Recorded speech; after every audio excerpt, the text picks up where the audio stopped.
Gym ট্রেনারের সাথে পরকীয়ার সম্পর্ক করতে গিয়ে ধরা খাওয়ার পর বেলার বড়লোক স্বামী তাকে বাড়ি থেকেই বের করে দেয়। বিশাল রাজপ্রাসাদ থেকে এক ধাক্কায় যেন সে ফুটপাতে এসে পড়ে। আর তার এই কর্মকাণ্ড দেখে তার মা বাবাও তাকে ঘরে তোলে না। কোটিপতি থেকে রাতারাতি নিঃস্ব হওয়ার পর তার জীবনে কি কি প্রতিবন্ধকতা আসে সেটাই দেখব আজকের গল্পে। গল্পের নাম কল মি বে। চলুন তাহলে আর দেরি না করে মূল গল্প শুরু করা যাক। শুরুতেই আমরা বে নামের একজন মেয়েকে দেখি, যাকে তার হাজবেন্ড মাঝ রাতে বাড়ি থেকে বের করে দিয়েছে। এখন কেন সে এমনটা করেছে, এর কারণটা কি, তা তো আমরা পরেই জানতে পারবো। তো বে আমাদেরকে তার সম্পর্কে কিছু বিষয় জানায়। সে বলে, আমি সত্যিই বিশ্বাস করতে পারছি না আমার স্বামী আমাকে এই সময়ে বাড়ি থেকে বের করে দিয়েছে। মনে হচ্ছে যেন কোনো দুঃস্বপ্ন দেখছি। ভাবতেও অবাক লাগছে যে কিছু সময় আগেও আমার কাছে 7টা দামি কার ছিল, একটা চপার ছিল আর একটা প্রাইভেট জেট ছিল, আর এখন সেই আমিই নাকি রাস্তায় এসে পড়েছি। হাজবেন্ড তো ছাড়ো, আমার নিজের ভাই পর্যন্ত আমার কল রিসিভ করছে না। তো এখানে বেশ ঝামেলাই পড়ে যায়। তো এরপর এখান থেকে আমরা বের ছোট থেকে বড় হওয়ার ব্যাক স্টোরিটা জানতে পারি। যেখানে বের জন্ম হয় সেটা ছিল শহরের সবচেয়ে বড় ধনী পরিবার। এই বের পুরো নাম হচ্ছে বেলা। তার পছন্দ তাকে সবাই বে বলেই ডাকবে। তো বে যত বড় হতে থাকে ততই তার মা তাকে পারফেক্ট মেশিন বানানোর কাজে লেগে পড়ে। বের শখ ছিল ঘোড়া রেস করবে, কিন্তু তার মা তাকে বলতো এইসব করা তার কাজ নয়, সে সবসময় একটা পুতুলের মতো থাকবে, আর এটাই তাকে মানায়। বের একটা ভাইও আছে যার নাম সামার। তার ভাইয়ের সাথে সে অনেকটা ক্লোজ, তবে তার মা বাবার সাথে নেই বললেই চলে। বে বড় হওয়ার পর তার মা গায়ত্রী তার পরিচয় করিয়ে দেয় আগাস্ত্যা নামের একজনের সাথে। সেও একটা ধনী পরিবারেরই ছেলে ছিল। তো গায়ত্রী বেকে বলে, দেখো বেলা, তোমার বাবা আর আমাদের পেছনে পড়ে আছে অনেকে। এরকম চলতে থাকলে আগামী বছর কিন্তু আমাদেরকে ফাইল করতে হবে ব্যাংক্রাফটের। এখন একমাত্র তুমিই আছো যে আমাদেরকে বাঁচাতে পারবে। তো এখানে তার মা তাকে খুব ভালোভাবেই বুঝিয়ে দেয় যে বেকে যে করেই হোক আগাস্ত্যাকে বিয়ে করতে হবে। বেও তখন বাধ্য হয়ে তার মায়ের কথায় রাজি হয়। তো এরপর দেখা যায় একটা পার্টিতে সে আগাস্ত্যার সাথে ডান্সও করে। তো তারপর আমাদেরকে দেখানো হয় বের স্কুলের পর বিজনেস স্টাডিজ নিয়ে পড়ার অনেক শখ ছিল, তাই সে আগাস্ত্যাকে ফলো করে নিউ ইয়র্ক চলে আসে, যেখানে সেও বিজনেস নিয়ে পড়াশোনা করছিল। তো সেখানেই বেকে বিয়ের জন্য প্রপোজ করে আগাস্ত্যা। বেও তখন রাজি হয়ে যায় বিয়ে করতে, কারণ সে তো অপেক্ষাই করছিল এটার জন্য। তো এরপর বে আর আগাস্ত্যার রাজকীয়ভাবে বিয়ে সম্পূর্ণ হয়। তার সাথে বের ফ্যামিলি মধ্যবিত্ত হওয়া থেকে বেঁচে যায়, আর সামার এবং আগাস্ত্যাও বিজনেস পার্টনার হয়ে যায়। এভাবেই কেটে যায় অনেকগুলো দিন। বে আর আগাস্ত্যার বিয়ের 3 বছর হয়ে গেছে। বে বলে, বিয়ের শুরুটা খুশির সাথে তো হয় ঠিকই, কিন্তু পরে ধীরে ধীরে তা জঘন্য হতে থাকে। প্রতি সকালেরই শুরু হয় তার একাকিত্বের সাথে। সে বলতে থাকে, এরপর থেকে আমি নিজেকে নিজেই ভালো রাখার চেষ্টা করার সাথে শুরু করতাম আমার সকাল। তো দেখা যায় বে ঘুম থেকে উঠেই তার সব স্টাফদেরকে গুড মর্নিং বলে তারপর খাবার টেবিলে বসে। সেখানে কিছুক্ষণ সে ভিডিও দেখে আর খাবারের ছবি তুলে সোশ্যাল মিডিয়াতে পোস্ট করে আর সকালের কাজ শেষ করে। এরপর বে আগাস্ত্যার সাথে কথা বলতে আসে আর তাকে বলে, আমার বার্থডেতে তুমি থাকবে না? এইভাবে কত চলবে? তুমি আমাকে একটু তো সময় দিবে নাকি? আগাস্ত্যা অর্থাৎ এগি বলে, আমার কাজ আছে, এখন ইলন মাস্ককে আর না করতে পারবো না মিটিং এর জন্য। এটা শুনে বে বলে, ও আর আমাকে করা যায়? এগি বলে, না, আমি শুধু তোমাকে বোঝাতে চাইছি আমার জন্য কাজটা খুব গুরুত্বপূর্ণ। আর শোনো, তুমি এই কার্ডটা নাও, যত খুশি কেনাকাটা আর ঘোরাফেরা করতে পারো, কোনো সমস্যা নেই। বে তখন বলে, এগি, সবকিছু টাকা দিয়ে কেনা যায় না। তুমি আমার কথা কেন বুঝতে চাইছো না? আমি খুব একা ফিল করি সব সময়, তুমি আমাকে একটুও সময় দাও না। কিন্তু দেখা যায় এগি তার এসব কোনো কথারই পাত্তা দেয় না, শুধু তার হাতে কার্ডটা দিয়ে সেখান থেকে চলে যায়। পরের দিন জিমে গিয়ে বের সাথে দেখা হয় তার ট্রেনার প্রিন্সের।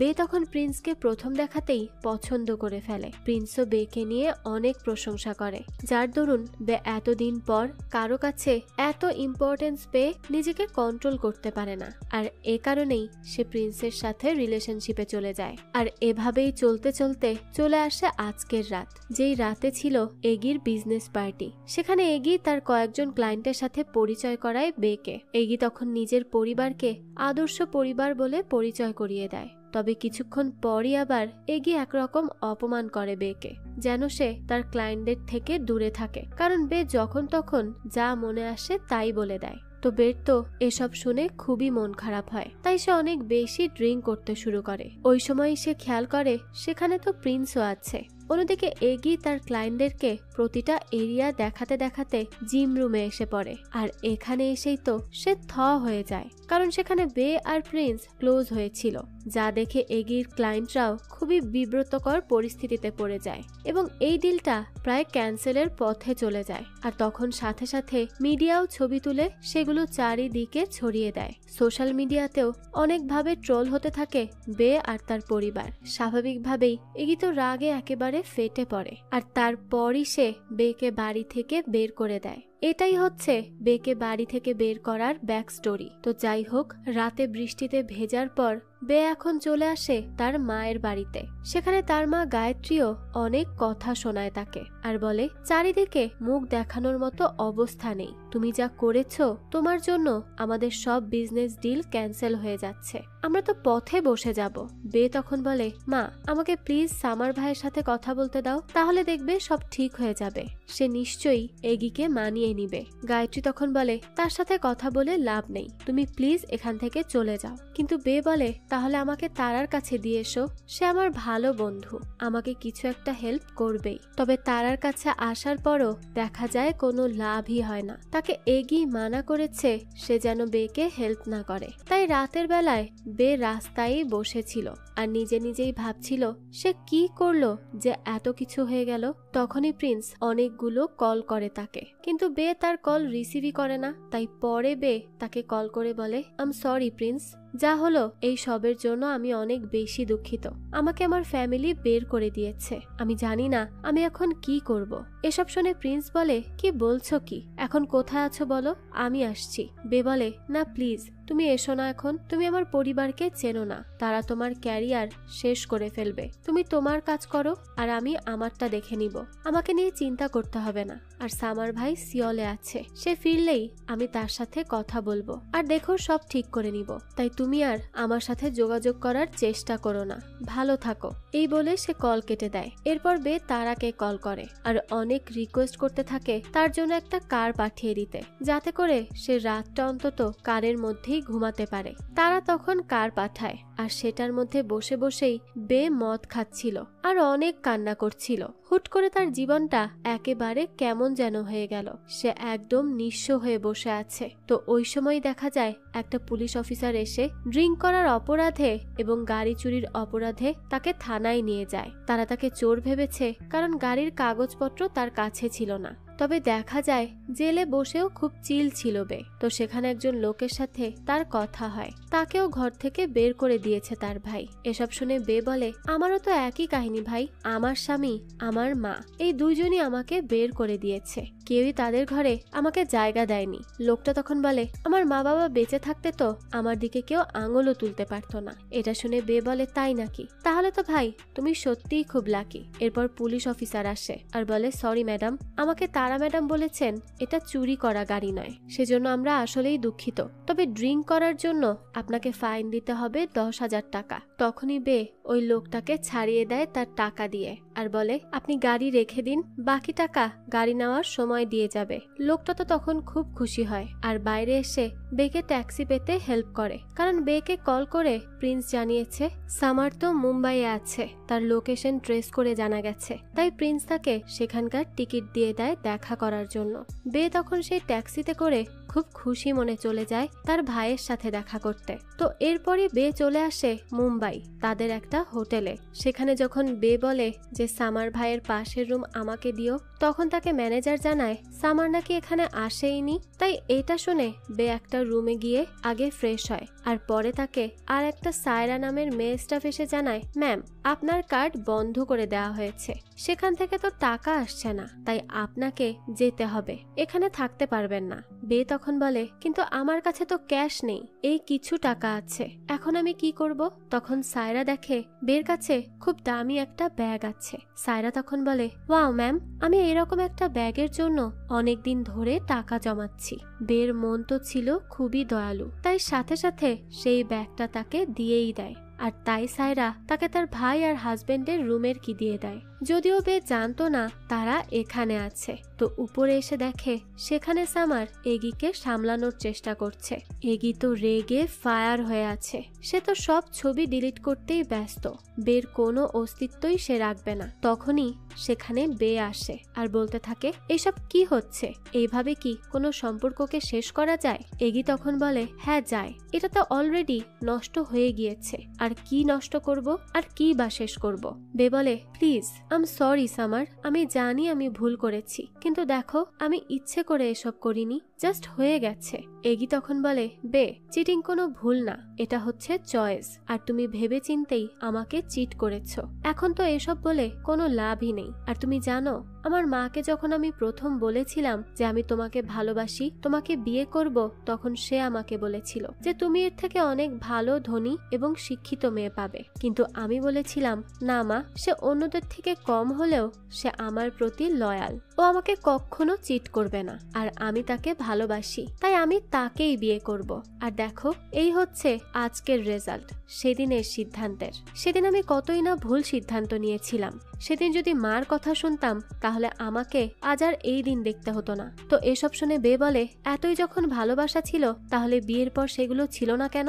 তুমি জানতে যে আমি একা ফিল করতাম, আমি সব সময় একা ছিলাম, আমি তো তোমার কাছে সময় চেয়েছিলাম, তুমিই দাওনি, এ কারণেই আমি অন্যদিকে চলে গিয়েছিলাম। তখন এগি বলে, আচ্ছা তো আমি যে তোমাকে এত এত টাকা আর লাক্সারিয়াস জিনিসপত্র দিতাম সেগুলো কি ছিল? আর হ্যাঁ, তোমার প্রিয় জিম, যাও এখন সেখানেই পড়ে থাকো, কেউ কিচ্ছু বলবে না। বে তখন সামারকে বলে, ভাই তুমি কিছু বলছো না? তুমিও জানো এগির বাড়িতে আমার কোনো পাত্তাই ছিল না, আমাকে তো কেউ খেয়ালই করতো না, এগিও আমাকে সময় দিত না, শুধু টাকা পয়সা আর দামি জিনিসপত্র হলেই কি ভালো থাকা যায়? আর তুমি এগির সামনে এখন তো মুখই খুলতে চাচ্ছ না, নিজের বোনের খুশির থেকে আর কি গুরুত্বপূর্ণ তোমার কাছে ভাই? সামার তখন বলে, আমার বিজনেসই এই সবের থেকে অনেক বেশি গুরুত্বপূর্ণ, আর তাই তুমি এখান থেকে যাও, এই নাও একটা বাড়ির চাবি, সেখানে গিয়ে থাকো তো। এগি তখন বলে, হ্যাঁ তাকে দিয়ে দাও যা যা লাগে, আমি চাই না তুমি রাস্তায় রাস্তায় সাফার করো। বে তখন বলে, আমার লাগবে না, তোমাদের কারো হেল্প আমি চাই না, আমি একা এই মুম্বাইয়ে থেকে দেখিয়ে দিব। সামার তখন বলে, কি করবে? তোমার মতো বেকার মেয়ে মুম্বাইয়ের মতো শহরে একদিনও টিকতে পারবে না, টাকা শেষ হলেই সব শেষ হয়ে যাবে, বুঝতে পারলে? এই শহরে একা চলা এতটাও সহজ না। বে তখন বলে, আমি জব করব আর আমি এখানেই থাকবো, তোমার মতো নিজের বোনকে টাকার জন্য ছেড়ে দিব না। তো তারপর বে তার হাতের রিংটা এগিকে দেয় আর বলে, একদিন তুমি রিয়েলাইজ করবে বিয়ের সিদ্ধান্তটা ভুল ছিল না, বরং তোমার বেস্ট ডিসিশন ছিল। তো বে এখান থেকে যাওয়ার সময় তাকে সেখানকার অনেক স্টাফরা হেল্প করতে চায়, কারণ তাদেরকে একসময় বে হেল্প করেছে। তবে বে বলে, আমি যা হেল্প করেছি তা তো ফেরত পাওয়ার আশাই করিনি, আমার ভালো লেগেছে তাই করেছি, তাই এখন তোমাদের আমাকে হেল্প করতে হবে না, তোমরা শুধু আমার জন্য প্রে করো, এটাই আমার জন্য অনেক। তো বিয়ের পর সায়রার সাথে একটা হোস্টেলে ওঠার জন্য অটোতে ওঠে। জীবনের প্রথম অটোতে চড়ে সে খুব অদ্ভুত ফিল করছিল। সে সেখানে সিট বেল্ট খুঁজছিল। তখন সায়রা বলে, এটা অটো, এখানে মানুষ এইভাবেই চড়ে, আর তোমার হাতের রিং সেটাও তো তুমি দিয়ে আসলে, এখন কি বিক্রি করে হোস্টেলের রেন্ট দিবে? বে তখন একটা $100 নোট বের করে, যা সে নিউ ইয়র্কে থাকতে একটা জব করে পেয়েছিল, আর সেটা ছিল একটা পেঁচা পাখিকে সুস্থ করার জন্য। বে এই টাকাটা কখনো খরচ করবে না বলেই রেখে দিয়েছিল, তবে আজ বিপদের সময় সেটা সে ইউজ করে। হোস্টেলে আসার পর সায়রার সাথে সে অনেক জায়গায় কাজের জন্য সন্ধান করতে থাকে, কারণ বে বিভিন্ন বিষয়ে দক্ষ ছিল। উকিল থেকে শুরু করে ফ্যাশন বিষয়ে সব ব্যাপারে সে অভিজ্ঞ ছিল। তবে দেখা যায় কোনো জায়গায় তার জব হচ্ছিল না কোনো না কোনো কারণে, তাই আর একবার রেন্ট দেওয়ার জন্য তার দামি একটা ব্যাগ বিক্রি করে দেয় সে। তো এভাবে চলতে থাকলে তো বের একটা একটা করে সব দামি ব্যাগ গুছিয়ে সেল করে দিতে হবে, আর সে তার ব্যাগগুলোকে খুব ভালোবাসে, তাই তার এখন অনেক কষ্ট হচ্ছিল। তো এরপর সায়রা তাকে বলে, কাল তুমি আমার সাথে একটা হোটেলে আসবে, সেখানে পার্ট টাইম জব করবে। তো রাতে তারা ড্রিঙ্ক করতে করতে একটা টিভি চ্যানেলে ইন্টারভিউ দেখছিল। চ্যানেলের নাম TRP। তো এই চ্যানেলে যে একজন হোস্ট ইন্টারভিউ নেয় তাকে বে একদমই পছন্দ করে না, কারণ সে খুব মিথ্যাবাদী একজন লোক, সবসময় ভুল ভুল ইনফরমেশন দিয়ে মানুষকে লজ্জিত করে, যা একেবারেই উচিত কাজ নয়। তাই আজ নেশার ঘোরে বে এই লোককে নিয়ে খুব বড় বড় কথা বলে আর তার মুখোশটাই খুলে দেয়, আর এই ভিডিও তার একজন রুমমেট ভাইরাল করে দেয়। তো পরের দিনই দেখা যায় হোটেলে এই চ্যানেলের কোম্পানির ডিরেক্টর নীল এই ভিডিও দেখে, আর সে সেখানে বেকে দেখে বলে তুমি।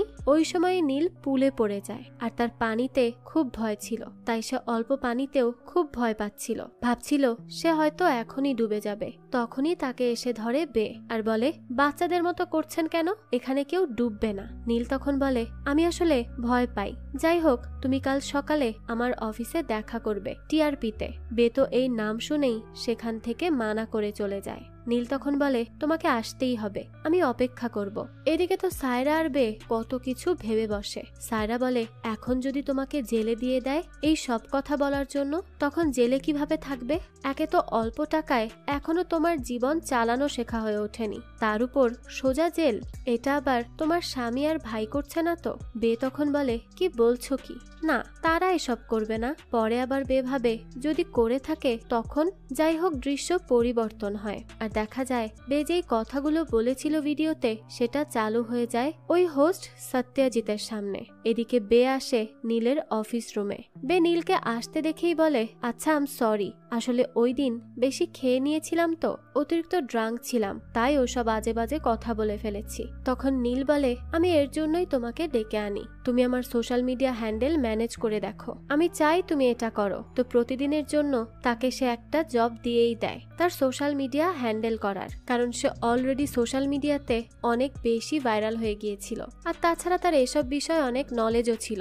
যাই হোক, তো এই কথা শুনে বে তো অনেক বেশি খুশি হয়ে যায়, আপাতত সে একটা জব তো পেয়েছে। তো পরের দিনই দেখা যায় বে অনেক সেজেগুজে চলে আসে তার কাজে, আর এসেই প্রথমে তার পরিচয় হয় এইচআর তামারার সাথে। তো আজ আবার টিআরপিতে সত্যজিৎ নয়না নামের একজন অভিনেত্রীকে নিয়ে আসে, তাকে না জানিয়ে তার পার্সোনাল বিষয়ে হঠাৎ করেই সে কথা বলতে শুরু করে অন ক্যামেরাতে। আর এই সব কথাবার্তা শুনে তো নয়না খুবই মন খারাপ করে আর অনেক রেগে মেগে সেখান থেকে চলেই যায়। তো এই সত্যজিতের রিলেশনশিপ ছিল এই কোম্পানিরই আরেকজন এমপ্লয়ি হার্লিনের সাথে, তবে সে হার্লিনের সাথে এমন ভাবে কথা বলতো যেন সে হার্লিনকে শুধুই ইউজ করছে। এদিকে রাতের বেলা বে আর তার রুমমেট একটা পার্টি করে, তো তারা সবাই মিলে এখানে একটা গেম খেলা শুরু করে যেখানে সবাইকে একটা করে গল্প বলতে হয়। তো ওখানে বে তার জীবনের একটা গল্প বলে যেখানে সে তার পরিবারের অ্যাটেনশন পাওয়ার জন্য নিউ ইয়র্কে মদ চুরি করে ধরা খেয়েছিল, আর তখন তার জেল হয়েই যেত, তবে সামার এসে তাকে বাঁচিয়ে নেয়। এই সব কথা বলে বলে সে অনেক বেশি ইমোশনাল হয়ে যায় আর সেখান থেকেই উঠে চলে যায়। তখন সায়রা এসে তাকে সান্ত্বনা দেয়, আর আজ থেকে তারা দুইজন বোন এরকমও বলে। বে তো এসব কথা শুনে অনেক খুশি হয়। তখনই দেখা যায় তাকে অনামিকা নামের একজন মেসেজ দিয়ে বলে আমার কাছে গল্প আছে, তুমি কি শুনতে চাও? তো পরের দিন অফিসে এসে বে একটা কফি বানায় নীলের জন্য। বেচারা ওই কফি একবার খেয়েই বলে আর খাবে না, সে তার কফি নিজেই করে নিতে পারবে। সে যেন কনফারেন্সের জন্য রেডি হয়। তো বাইরে আসার পর তামারা বেকে বলে ঘরের ব্যাপারে কি করলে? বে বলে এখনো খুঁজে যাচ্ছি। তো এখানে তারা বেশ কিছুক্ষণ কথা বলে। তারপর বে আর নীল আসে একটা পার্টিতে যেখানে টিআরপির সিইও মুকুল এসে আজ একটা নতুন সিমের সাথে পরিচয় করায় আর তার সাথে এমবি ফ্রি করে দেয় সব মহিলাদের। বেও তো তার এরকম উদ্যোগ দেখে বেশ খুশি হয়ে যায়। তখনই মুকুলকে একজন প্রশ্ন করে যে এরকম সুবিধা মহিলাদের জন্যই কেন? মুকুল বলে কেন নয় বলুন তো, কারণ মহিলারাই তো বেশি শারীরিকভাবে হেনস্থা হয়। যদি এখন তাদের কাছে একটা মোবাইল থাকে আর সিম থাকে তাহলে তো তাদের জন্যই সুবিধা বলুন। যে কোনো ঝামেলায় পড়লে যে কাউকে আগে আগে ইনফর্ম করতে পারবে, তাই তাদের চলার পথ সহজ করার জন্যই এই চেষ্টা। তো এরপর এই অনুষ্ঠান শেষে সারা সোশ্যাল মিডিয়াতে তার সুনাম ভরে যায়। দৃশ্য পরিবর্তন হয় আর আমরা দেখি বে এবং নীল একটা জায়গায় খেতে আসে। সেখানে প্রথম কিছু খাবার টেস্ট করে বে, যা আগে সে কখনো খায়নি। তো এখানে কথা বলতে বলতে এক পর্যায়ে বে জানতে পারে নীল আসলে ডিভোর্সড। তো এরপর দেখা যায় রাতে বে তার নতুন ফ্ল্যাটে শিফট হয়। সে তো অনেক খুশি যে তার এখন একটা ফ্ল্যাট হয়েছে যেখানে সে নিজের মতো থাকতে পারবে, যদিও সে থাকছে তামারার ফ্ল্যাটেই। তো তো তামারা একে একে সবকিছু দেখিয়ে দেয়, যে তার রুম কেমন, জানালা কেমন, ইত্যাদি ইত্যাদি। তবে সে তাকে বলেছিল যে তার ঘর খুব সুন্দর আর একেবারে সমুদ্রের কাছে, কিন্তু এই কথাটা ছিল সম্পূর্ণ মিথ্যা। তাও বে কোনো অভিযোগই করে না, কারণ তার তো শুধুই একটা বাড়ি চাই। তো এরপর তারা বেশ কিছুক্ষণ গল্প করে। এরপর তামারা গুড নাইট দিয়ে সেখান থেকে চলে যায়। তখন একা একা বসে বে তার অতীতের কিছু স্মৃতি মনে করছিল। দেখা যায় সেদিন ছিল তার আর এগির বিবাহ বার্ষিকী। খুব আনন্দের সাথে বেশ সব আয়োজন করে আর এগি আসতেই তাকে সারপ্রাইজ দেয়। তবে এগি এতে রেগে যায় আর রুমে চলে আসে। বে তখন বলে, এগি আজকের দিনে অন্তত ঝগড়া করো না প্লিজ। এগি তখন বলে, তোমার কি মনে হয় আমার খুব ভালো লাগে এসব করতে? আমাকে তো তুমি বাধ্য করো, তাই আমি করি। আমি চেয়েছিলাম একা একা শান্তিতে আমরা কোথাও ডিনারে যাব। আমি চপারও এনেছিলাম, কিন্তু তুমি এইসব কাহিনী শুরু করে দিলে। বে বলে, সব সময় তো একই কাজ করছি, তুমি তোমার মতো খাও আর আমি আমার মতো। একটু তো জীবনে মজার দরকার আছে, তাই না? এগি তারপরও বেকে অনেক উল্টোপাল্টা কথা শুনিয়ে সেখান থেকে চলে যায়। তো এইসব কথা ভাবতে ভাবতেই আবারও তার ছাদ থেকে পানি পড়া শুরু করে, কিন্তু এটাও সে কোনোভাবে ম্যানেজ করে নেয়। এখন যেভাবেই হোক জীবনে বেঁচে থাকাটাই তার জন্য গুরুত্বপূর্ণ। তো পরদিন সকালে সে অফিসে চলে আসে। সেখানে আজ প্রথম সত্যজিৎ দেখে বেকে, আর এখানে তার সাথে তার বেশ তর্ক বিতর্ক হয়ে যায়। বেও তাকে খুব কথা শুনিয়ে দেয়। আসলে বে তো সত্যজিৎকে নিয়ে কথা বলেই নেটে ভাইরাল হয়ে গেছে, তাই সত্যজিতের তাকে একেবারেই সহ্য হচ্ছিল না। তো যাই হোক, এরপর রাতে তারা অনামিকার পাঠানো ভিডিও দেখতে বসে। সেখানে বে, তামারা আর তার ফ্রেন্ড সায়রা ছিল। এই গল্প শোনার মাঝেই সেখানে চলে আসে প্রিন্স। তারপর তারা সবাই একসাথে মিলে এটা দেখতে বসে। যদিও প্রিন্সের এখানে আসাটা এতটাও সহজ ছিল না। যাই হোক, তো অনামিকা মুখ লুকিয়ে ভিডিওতে বলে তাকে একজন জবের জন্য অনেকভাবে ইউজ করেছে, তার সাথে সম্পর্কে যেতে বলেছে। সে বলেছে জব পাওয়ার জন্য নাকি এতটুক করতেই হবে, আর এতক্ষণ সে যার কথা বলেছিল সে ছিল মুকুল। তো তারা সবাই তো এসব শুনে শকড হয়ে যায় আর ভাবতে থাকে আমরা কি ভাবতাম আর কি করে যাচ্ছে সে।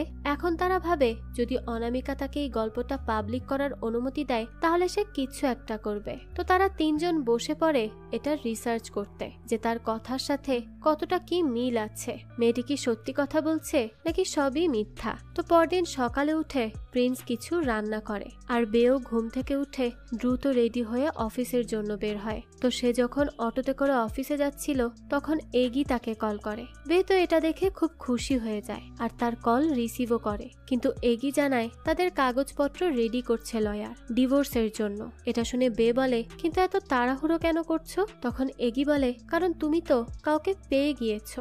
এই সময় সে আর কিছুই বলতে পারে না। অফিসে এসে বে যখন এই অনামিকার ভিডিও দেখায় নীলকে, তখন নীল তাকে মানা করে যে এসব পোস্ট করা যাবে না। নীল বলে, আমরা এভাবে সত্যজিতের মতো কাজ করতে পারবো না। সে যেভাবে সত্য মিথ্যা না দেখে স্টোরি বানিয়ে দেয়, আমি সেভাবে কোনো কিছুই করতে পারবো না। একটা মানুষকে না জেনে শুনে ব্লেম দেওয়া অনেক বড় অপরাধ। আমাকে আগে জানতে হবে এই অনামিকার আসল পরিচয়টা কি, সত্যটা কি, তারপরই তার স্টোরি নিয়ে কাজ করা যেতে পারে। এদিকে এইভাবে দিন যেতে থাকে আর বেও অনামিকাকে খুঁজতে থাকে বিভিন্নভাবে। অফিসের মধ্যে বেকে অনেকভাবে চেপে ধরার চেষ্টা করে সত্যজিৎ, মানে বিভিন্ন রকমের কাজের প্রেসার তার উপর দিয়ে নিজে চলে যেত সে। তো একদিন প্রিন্সের সাথে বসে পাও ভাজি নিয়ে কথা বলতে শুরু করে বে। প্রিন্স বলে, আরে তুমি এইসব খাও, কিভাবে শুরু করলে? বে বলে, হ্যাঁ আমি এখন সবই খেতে পারি, কোনো সমস্যা হয় না। নীলের সাথে বসে একদিন খেয়েছি, তখন থেকেই এটা আমার প্রিয় খাবার হয়ে গেছে। এসব শুনে প্রিন্স বলে,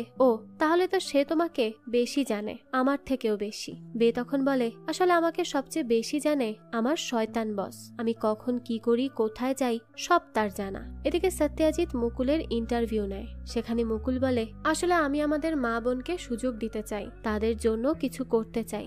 যেই কাজ আমি সিইও হয়ে করতে পারিনি, সেই কাজ আমি রাজনীতিতে এসে তাদের ভাই হয়ে করতে পারছি। তো এইসব ইন্টারভিউ দেখার পর বে কিছুক্ষণ নীলের সাথে কথা বলে যে সামনে কি করা যায়। এরপর নীলকে নিয়ে সে শপিং করতে যায়, কারণ তার এই একরকম বোরিং কালারের কাপড় দেখতে আর ভালো লাগছিল না। তো সারা মার্কেট খুঁজে খুঁজে বে তাকে কাপড় কিনে দেয়।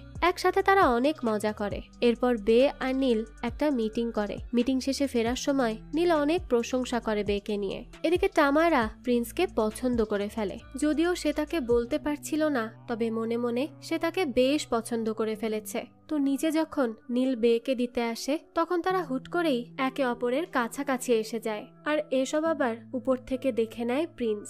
বেচারার মনটাই ভেঙে যায়। সে কি ভেবেছিল আর কি হলো। বের কারণে তিনজন এখন একই টাইম মেশিনে চলছে। একদিকে প্রিন্স মন খারাপ করে আছে, অন্যদিকে এগি তার ছবি দেখে ড্রিঙ্ক করছে, আর এদিকে নতুন বয়ফ্রেন্ড নীল বেশ খুশিতে আছে। তো পরের দিন প্রিন্সকে এসে তামায়রা বলে, কি হয়েছে, তুমি কাল রাতে বাড়ি আসলে না যে, সব ঠিক আছে তো? প্রিন্স বলে, হ্যাঁ সব ঠিক আছে, সমস্যা নেই। এদিকে সায়রা বেকে বলে, তো কাকে আমরা ফলো করব, ন্যানাকে? বে বলে, হ্যাঁ অবশ্যই তাকেই করব, কারণ সব ক্লু দেখে তো এটাই মনে হচ্ছে যে সেই অনামিকা। তো এরপর বে আবারও সেই ভিডিওটা দেখে। তখন সেখানে সে মানিশের তৈরি করা শার্ট দেখে, যা দেখার পর বে বলে, এরকম ডিজাইনের মাত্র 7টা শার্ট মানিশ করেছে, তাই আমি যদি এই 7 জনের লিস্ট পাই তাহলেই আমরা বের করতে পারবো অনামিকাকে। আর মানিশের সাথে আমার মায়ের খুব ভালো সম্পর্ক। তামায়রা তখন বলে, কিন্তু তোমার মা তো কলই ধরেন না। তো তারপর বে অনেক ভাবার পর একটা আইডিয়া পায় যে তার মা একটা ইভেন্টে আসবে, সেখানে গিয়েই সে তার সাথে দেখা করে কথা বলে নিবে। সেই মতোই তারা চলে আসে সেখানে। অনেক খোঁজাখুঁজি করার পর বে তার মাকে পেয়েও যায়, কিন্তু গায়ত্রী তো তাকে ইগনোর করে চলেই যাচ্ছিল। অনেক রিকোয়েস্ট করার পর সে তাকে সি বিচে আনে আর তার সাথে বসে কিছু কথা বলতে রাজি করায়। গায়ত্রী তখন বলে, কি চাও তাড়াতাড়ি বলো, এখানে আমি বেশিক্ষণ বসে থাকতে পারবো না। বে তখন বলে, মা আমি মানিশের সাথে কথা বলতে চাই। এটা শুনে গায়ত্রী বলে, বুঝতে পেরেছি, তোমার কাপড় চাই, ঠিক আছে আর কি চাই? বে বলে, না আমার এসব চাই না, আমার শুধু তার থেকে 7 জন ক্রেতার নাম চাই। গায়ত্রী বলে, তোমার কি মাথা খারাপ, আমি এইসব করব কেন? বে তখন বলে, মা আমি একটা কেস নিয়ে কাজ করছি, সেখানে আমার এই জিনিসটা খুব দরকার, কিন্তু তার মা তাকে মানা করে দেয়। বে তখন বলে, যদি ইচ্ছা করে আর ভেবে থাকো মেয়ের জন্য কিছু করবে তাহলে হেল্প করতে পারো, আমি এখন আসছি। তো অফিসে আসার পরই তার মা একটা বক্স পাঠায় তাকে। তো সেখানে ছিল একটা ড্রেস, সেই সাথে সেই লিস্টে ন্যানার নাম ছিল। তো তামায়রাকে এই বিষয়ে এসে জানায় বে, তবে তাদেরকে এবার আরো কনফার্ম হতে হবে, সেই জন্য তারা লোনাভলা যাবে। এদিকে বাড়ি ফেরার পর প্রিন্সকে বে বলে, কি ব্যাপার, তোমার কি হয়েছে, আমাকে ইগনোর করছো কেন? প্রিন্স বলে, আমি ওই রাতে তোমাকে আর নীলকে দেখেছি একসাথে। বে তখন বলে, আম সরি প্রিন্স, আমি তোমাকে বলতে চাইছিলাম যে আমাদের মধ্যে কোনো ভালোবাসার কিছু ছিলই না। এটা শুনে প্রিন্স বলে, হ্যাঁ আমিও পরে বুঝতে পেরেছি, হয়তো আমি অন্য কাউকে ভালোবাসি আর আমার জন্যই তোমার জীবন এইরকম হলো, না হলে তুমি এখনো চৌধুরী বাড়িতেই থাকতে। আমি যদি পারতাম তাহলে অতীতের সব বদলে দিতাম। বে তখন বলে, আমি তো চাই না বদলাতে, আমার আগের জীবনে শুধু ছিল একাকিত্ব আর কষ্ট, বাইরে থেকে শুধু ফেক হাসি থাকতো আমার মুখে, তবে এখন আমি যেই জীবন পেয়েছি এটাই আমার কাছে আসল জীবন, আমি নিজের মতো করে বাঁচতে পারছি, আমি এখন আর একাকিত্বে ভুগি না। তাই তুমি নিজেকে এভাবে দোষারোপ করা বন্ধ করো, আর তুমি ছিলে বলেই আমি ওই বিয়ে থেকে বেরিয়ে আসতে পেরেছি, তাই তোমাকে আমার ধন্যবাদ দেওয়া উচিত। তবে কে সে যাকে তুমি পছন্দ করো? প্রিন্সের পর দেখায় তামায়রার মেসেজ। বে তো এটা দেখে অনেক সারপ্রাইজ হয়, তবে খুশিও হয় অনেকটা। এদিকে তামায়রা আর সায়রা অনেক কষ্ট করে পৌঁছে যায় ন্যানা পর্যন্ত। তারা ন্যানাকে জিজ্ঞেস করে, সেই ওই অনামিকা তাই না? ন্যানা বলে, পাগল নাকি, আমি অনামিকা মানে? সায়রা বলে, তার বাচ্চার বাবাকে সেটা আমরা জানি। ওই সময়ই সেখানে বিক্রম আসে, যে আসলে ন্যানার বয়ফ্রেন্ড এবং বাচ্চার বাবা। আর বিক্রম তার সব ভুল স্বীকার করে ন্যানার কাছে মাফ চেয়ে তাকে বিয়ের জন্য প্রপোজ করে। সায়রা আর তামায়রা তখন বুঝতে পারে তাদের ন্যানাকে সন্দেহ করাটা ভুল প্রমাণিত হয়েছে। এদিকে একটা অনুষ্ঠানে সব সাংবাদিকরা ছিল, সেখানে বেও আসে। বে ফেও নামের একজন সাংবাদিককে বলে, আমি সত্যিই খুব খুশি হয়েছি আপনার সাথে দেখা করে। তো কিছুক্ষণ বে তার সাথে কথা বলার পর সেখানে তার ভাই সামার আসে। সামার বলে সে কাজ করতে যাচ্ছে মুকুলের সাথে। বে তখন তাকে বলে, ভাই তার সাথে কাজ করতে যেও না, কারণ তার নামে বড় একটা স্টোরি আসবে।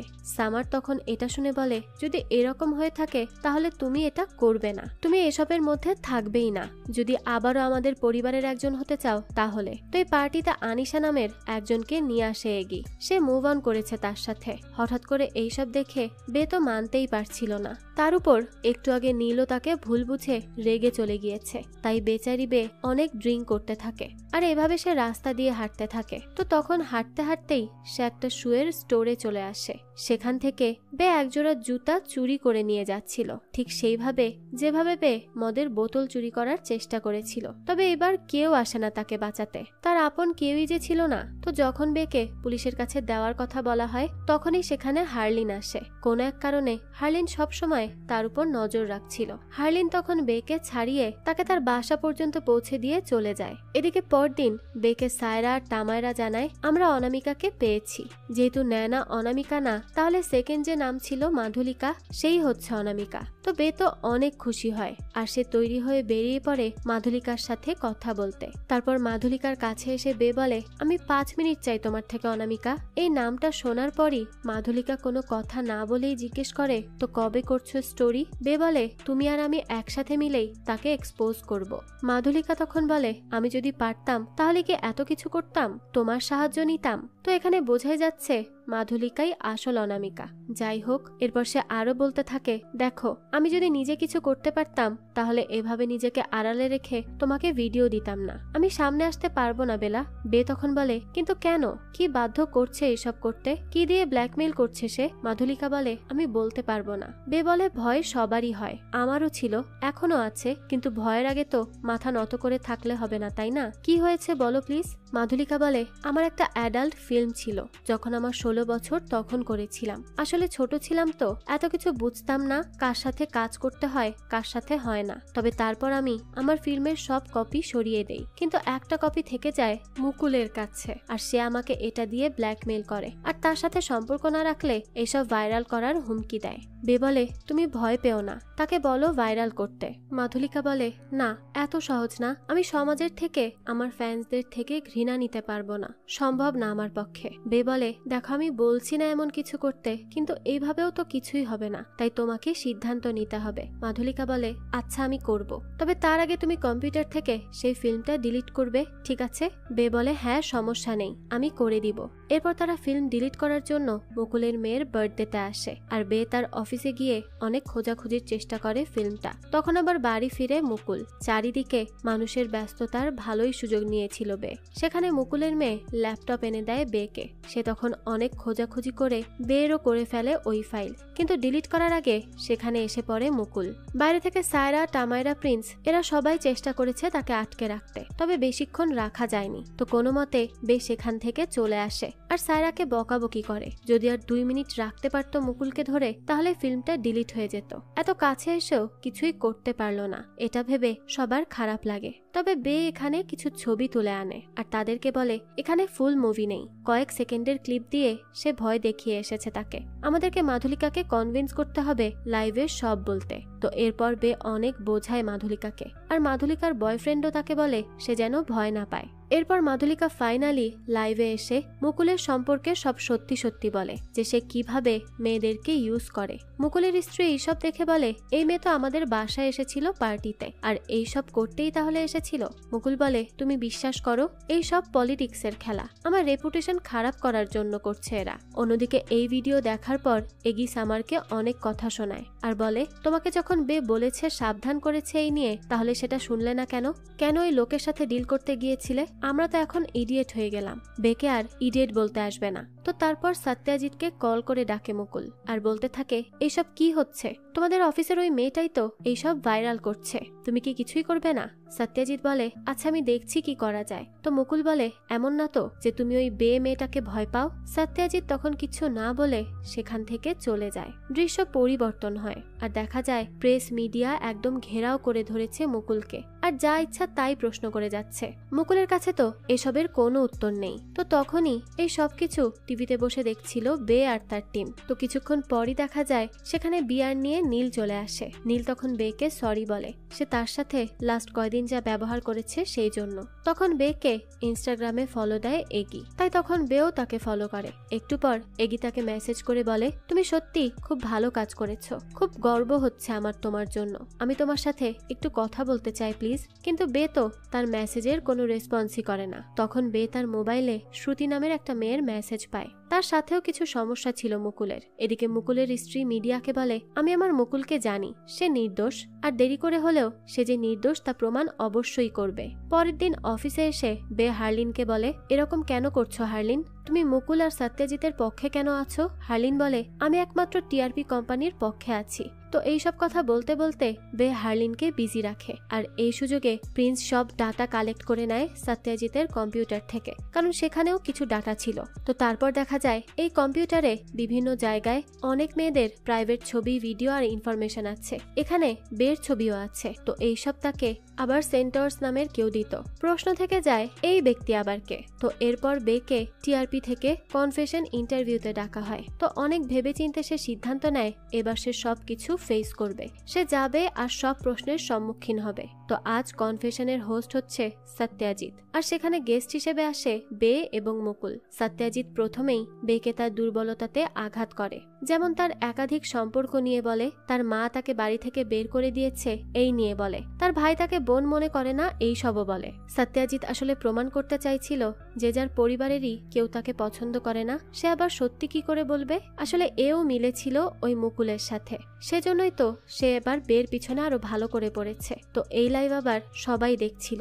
এগিয়েও তখন খুব অবাক হয় বের এই পরিবর্তনটা দেখে। তো বে তখন সত্যজিৎকে একেবারে ধুয়ে দেয়। বে বলে, আমি অনেক ভুল করেছি মানছি, কিন্তু এই গল্প তো আমার নয়। এখানে মাধুলিকা থেকে শুরু করে শ্রুতি সহ আরো অসংখ্য মেয়ের দৈনিক গল্প এটা। তাদেরকে দিনের পর দিন টর্চার করার সত্যি কাহিনী এটা।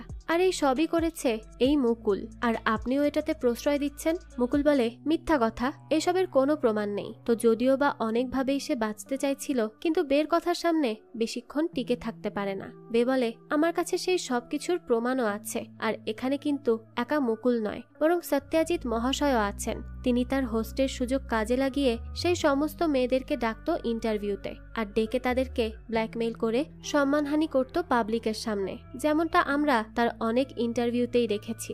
সত্যজিৎ তখন বলে, এসব ফালতু কথা, সব মিথ্যা। এবার বে বলে, আচ্ছা মিথ্যা, তাহলে তুমি কিভাবে জানলে ন্যানা প্রেগনেন্ট? ইউগিন্দার মাদক নিত কিভাবে জানলে? তার কারণ তুমি তাদেরকে ট্র্যাক করতে। এমনকি যবে থেকে আমি থট টেলিকমের লঞ্চ করা সিম কার্ড প্রথম আমার মোবাইলে ইউজ করি, তবে থেকে এই লোক আমার সমস্ত কার্যক্রমকে ট্র্যাক করা শুরু করে। আর এই ছিল মুকুলের সেই সিমের রহস্য।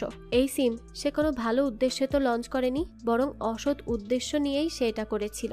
এদিকে হার্লিনকে কাট করতে বলে সত্যজিৎ, কিন্তু সে বলে, আমি প্রডিউসার এই শোয়ের, তাই কাট হবে না। এরপর বে স্ক্রিনে সেই সমস্ত প্রমাণ দেখায় যেখানে সত্যজিৎ সব গেস্টের পার্সোনাল ডাটা কালেক্ট করে রাখতো। এবার সত্যজিতের মুখ দিয়ে আর কোনো বড় বড় কথা বের হতে পারছিল না। বেচারা তো ভ্যাবাচাকা খেয়ে যায়, কি করবে না করবে কিছুই বুঝতে পারে না। এই দেশ ভর্তি মানুষের সামনে তার মান সম্মানের 12টা বেজে যায়। তারপরে এখান থেকে উঠে চলে যায় সত্যজিৎ। বে তখন মুকুলকে বলে, এতই নির্লজ্জ যে এখনো চেয়ার থেকে উঠতে ইচ্ছা করছে না আপনার? তারপর মুকুলও এখান থেকে উঠে চলে যায়, আর এইখানে চারিদিক থেকে বাহবা ভেসে আসে বের জন্য। তারা ফাইনালি এই লড়াইয়ে জিতে যায়। এরপর তারা সবাই মিলে এই জয় সেলিব্রেট করে। সেখানে বের মাও ছিল, আর সেও সব দেখেছে। বে তখন গায়ত্রীকে গিয়ে জড়িয়ে ধরে আর বলে, মা তুমি দেখেছো সব? গায়ত্রী বলে, হ্যাঁ আমি দেখেছি, আর আমি সত্যি আজ তোমাকে নিয়ে গর্বিত, আর আম সরি আমি যা যা করেছি তোমার সাথে সেই সব কিছুর জন্য। তো আজকে বে তো অনেক বেশি হ্যাপি। তো এরপরই চারিদিকে নিউজ হয়, আর বে আরো বেশি পপুলার হয়ে যায়। সবাই তার সাহসিকতার জন্য প্রশংসা করছিল।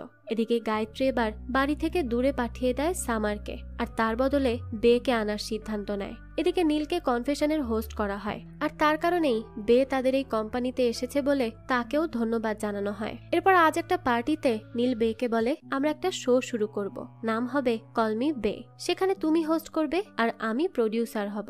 এরপর সে আরো বলে, আমরা ইনভেস্টিগেশন স্টোরির কাজ করি, কারণ আর একটা ইনভেস্টিগেশন তো অসম্পূর্ণই রয়ে গিয়েছে। ওই যে সেন্টার্স এর রহস্যটা কি, সে কে, সেটাও তো জানতে হবে। নীল তখন বলে, আচ্ছা ঠিক আছে, এটাও আমরা করব। তো এরপরই নীল তাকে প্রপোজ করে তাদের একটা নতুন শুরু করার জন্য।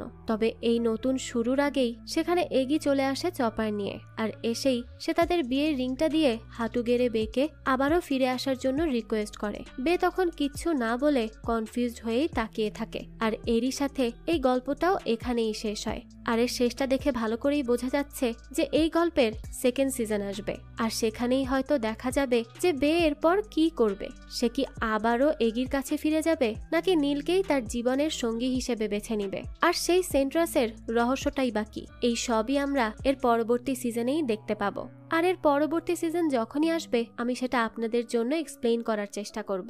যাই হোক, তো বেলার এই জীবনের গল্প আপনাদের কাছে কেমন লেগেছে সেটা অবশ্যই আমাদেরকে কমেন্ট করে জানাবেন। যদি এতটুকুও ভালো লেগে থাকে তাহলে একটি লাইক দিয়ে যাবেন। আর হ্যাঁ, আমাদের এই চ্যানেলে কিন্তু প্রতিনিয়তই নতুন নতুন ভিডিও আপলোড করা হয়। সেই সব ভিডিওর আপডেট পেতে আমাদের চ্যানেলটিকে সাবস্ক্রাইব করে বেল আইকনে অল দিয়ে রাখতে কিন্তু ভুলবেন না। আর এই সম্পূর্ণ সিরিজটি আমাদের টেলিগ্রাম চ্যানেলে আপলোড দেওয়া আছে। সিরিজটি দেখতে চাইলে কমেন্ট বক্সে দেওয়া লিঙ্ক থেকে জয়েন করে নিন আমাদের টেলিগ্রাম চ্যানেলে। আজকে তাহলে এই পর্যন্তই, আবারও হাজির হব নতুন কোনো ভিডিও নিয়ে। সেই পর্যন্ত সবাই ভালো থাকবেন আর আমাদের চ্যানেলের সাথেই থাকবেন। ধন্যবাদ।